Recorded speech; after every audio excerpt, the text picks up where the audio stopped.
Hello, everyone. This is the Paint the Town Red podcast, and I am your host, Chance Bowen.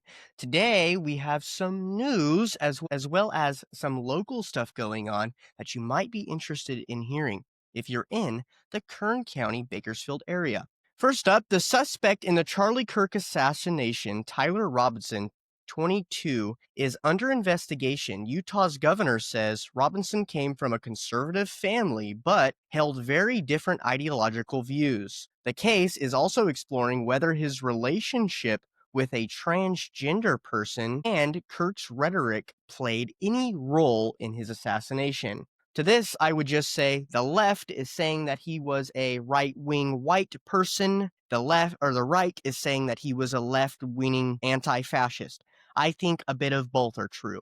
Was he a white person? Yes. Was his parents Republican? Yes. Does he come from a red state? Yes. Was he in a relationship with a transgender person? It seems to be so. He lived with one. Was he an anti-fascist? Well, all of his shirts that we've actually found, real shirts, not photo-opted one that you see online from left-leaning people, but real ones were anti-fascist. He had "Eat This Fascist" on the gun. To suggest that a right-wing person would ever do that is crazy and false, especially not a far right-wing person. More on that, it doesn't really matter. Right now, there are two groups of people that are forming, and the first group will condemn violent actions by the left or the right, no matter who it is, and call it out for being wrong. The other side of that group will see death and then add something to it, like, well, but he said this. No, political violence should be condemned everywhere, and that includes over in Gaza right now as well. It should be condemned. And rather you're on the right condemning, adding things to the what's going on in Gaza, or if you're on the left and you're talking about Charlie Kirk being killed, it matters not. There are one group of people now that see that we should condemn death on both sides, and I hope you will join that group of people if you weren't on that group of people in the beginning. If not, I don't really care, because to me, you're an idiot. Let's move on to some more news before I get onto the local stuff. President Trump has blamed the left and claimed investigations are under into left-leaning individuals after Kirk's killing. The administration is asking Congress for $58 million to ramp up security for executive and judicial branch officials. Maybe they can speak within a bulletproof box from now on, I guess. But, this is what we've come to, because what's really troubling to me is how there's people on the left who are not condemning this death and saying, well, he deserved it, or well, he called for it, or well, that he supported it. That is so wrong. It's just as wrong that the right-wing people are doing that about the children in Gaza, but two wrongs don't make a right. They're both wrong. And we need to be a part as Americans, the Americans who wave the American flag, to be the Christians that we're supposed to be and condemn violence and death on both sides of the aisle. Now, J.D. Vance and Trump had said some words saying that there is no far right-wing party and that, these people are sickening. But this just fuels division between the groups, between the left and the right. I want to attempt to not fuel the division between the left and the right. And I would rather like to point our fingers at the real enemy that we have. The real enemy wants the left and the right to be fighting in this manner. And I believe that they're the ones who orchestrated this assassination. And I believe they're the one who orchestrates a lot of different events that happen between two political parties. And they ramp up the violence and they want us to be infighting. Because if America is at war with itself, then guess who we're not fighting? And guess who we're not figuring out is our enemy? The real enemy, which is the foreign lobby. Foreign lobbies within this nation. Not one from one country, but a lot of different countries. There is one country in particular that seems to be doing a lot of it lately, and that is the country of Israel. And now you're seeing legislation from the Trump administration and multiple Republicans who are being funded by Israel, the Israel lobby, to pretty much penalize people for talking, boycotting, or doing anything against Israel, not even letting them become citizens in this country, all the different things that they're trying to do. To me, this is wrong, and this is why we have strict laws about foreign nations investing in our country, because every time, 10 times out of 10, they take this power and they utilize it to hurt Americans and help their own country. Case in point, all of the Middle Eastern wars that we've got involved with. I mean, tons of things that they do. So my camera just turned off for a second. Hope everything's okay. Markets are on edge with expectations that the Federal Reserve may cut interest rates later than this year. Investors are also watching U.S.-China negotiations around TikTok ownership.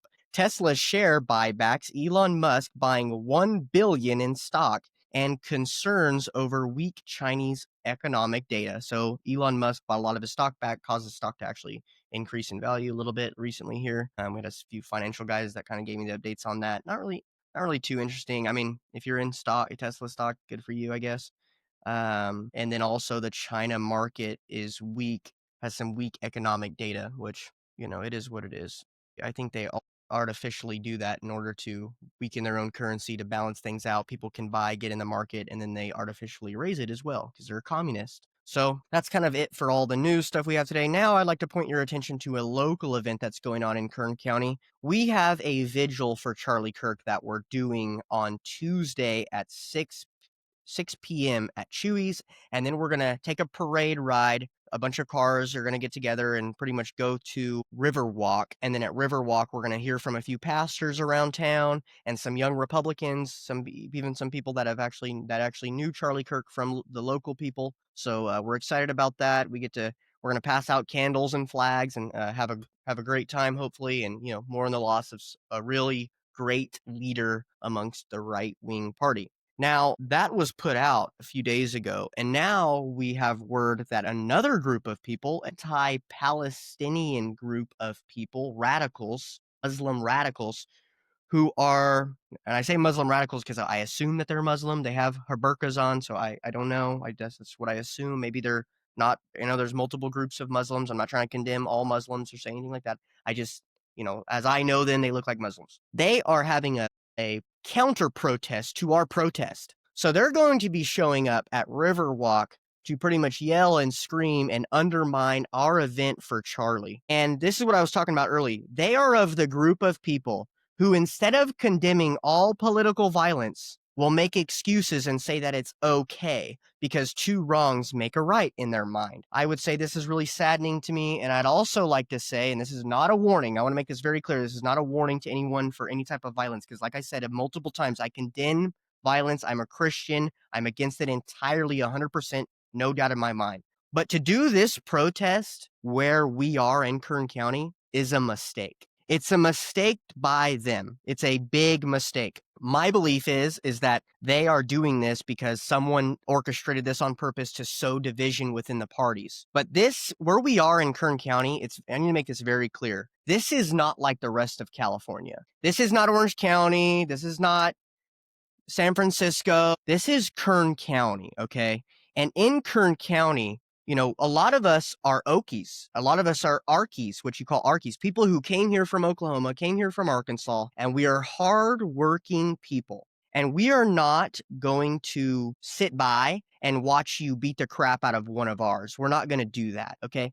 So it's very important that the protesters coming here to Kern County to protest our Charlie Kirk vigils, it's really important you know that. You know what you're dealing with right now with this protest. If you're going to the protest, I caution you to be on alert, watch out, stay safe. Do not try to spark anything if you're on our side of the aisle. Do not do it. We are Christian. We are smarter than that. We are against that. That is everything we stand against. Charlie was against that. And with that, that's all I would like to say. So, come prepared, come to the event, be willing to mourn the loss of Charlie. And I don't mean to scare anybody by saying any of that. If you come, you're going to be safe. We have plenty of people that are going to watch out. BPD, Sheriff's Department will be there to make sure that we are safe. I'm sure they will maintain a little bit of a distance between the two groups of people, of course. And I doubt they're going to have very much of a turnout. They don't have very much of a turnout, ever do. They get paid to do this by George Soros and the rest of them. So, they're trying to sow division. They're trying to get you to spark an event. That's what they're trying to do. So remember that when you see these people, that's not them. They're being paid to do that. Okay. So let's go and enjoy Charlie and ignore them and be good Christians that we are, and have a great event. And I hope everyone stays safe but also keeps a lookout because we don't want anyone else, one of ours, to get hurt. And that is pretty much it for today. We hope you guys have a wonderful week. And again, I will see you tomorrow at the Charlie Kirk event at 6 o'clock at Chewy's parking lot. This is the Paint the Town Red podcast. I'm your host, Chance Bowen. We hope you have a wonderful night.